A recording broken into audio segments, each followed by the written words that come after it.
What's up everyone, Brian Elliott here, bringing you tips, tricks, and tutorials for shooting better fashion, fitness, and dance videos. Today, I'm going to review some of my most trusted lights, the Neewer 660 LED panels.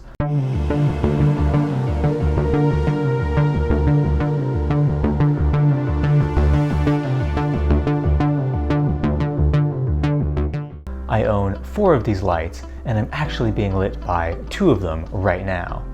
I've used these lights on almost every single indoor fashion shoot I have ever done since early 2019. So let's break down the good and the bad of these lights and see if they're right for you. Let's go ahead and start with the good. First, these lights are affordable. Right now on Amazon, you can get 2 of them for about $150 in a bundle, which is absolutely enough to get started. On a typical fashion shoot, I only need 1 or 2 to fill in and augment window lighting that I'm normally working with. So I can literally be up and running for very, very cheaply.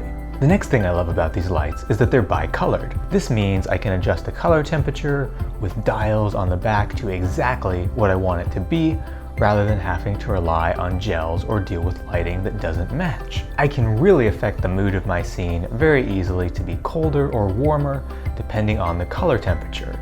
It should be noted that to achieve the light's maximum brightness, you do need to have both the daylight and the tungsten bulbs turned all the way up. This is because half the bulbs are tungsten and half are daylight, 330 of each. The third thing I love is you have total control over the brightness of the light with the knobs on the back. This means that you can dim the light to exactly the intensity of light you want in any given shot and don't have to try and compensate with other lighting if the shot is too bright or too dark for the look that you're trying to set. The fourth thing I love about these lights is that they can be run via wall outlet or battery, and they use affordable Sony NPF batteries.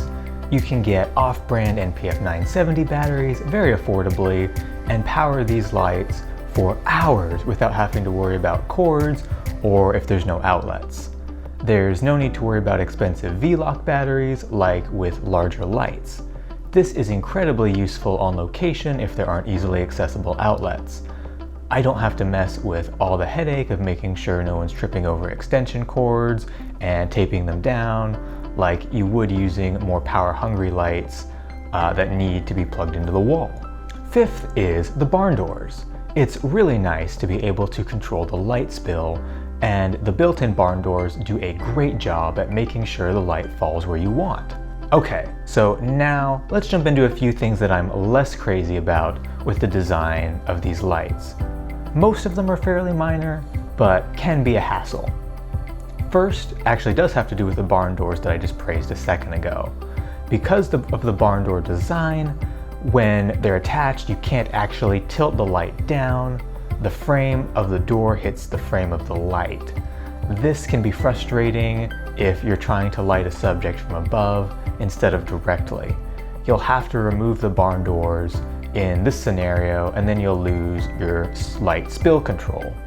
Secondly, there is no battery percentage display. There have been multiple times I've been in the middle of a take and a light will just run out of juice without warning, and suddenly we've got to switch out the battery and retake the shot.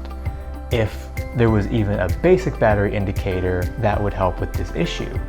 Not the end of the world, but if you're shooting anything that can't have a second take, perhaps you're working with effects or glitter or something like that, switch out to fresh batteries prior just in case.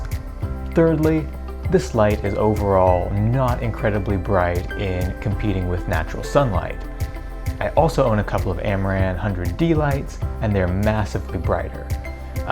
The way I use the Neewer 660 light panels, this typically isn't a huge problem, as I'm either working in a very dark environment where they provide more than enough light to combat the darkness, such as in this very stylized and contrasty pole dance film, where I wanted to use the lights to create visual interest and flares in the frame, and also to fill in some of the darkness. Or I just want to create a little bit of fill on my talent like I did with Jessica in this fashion film.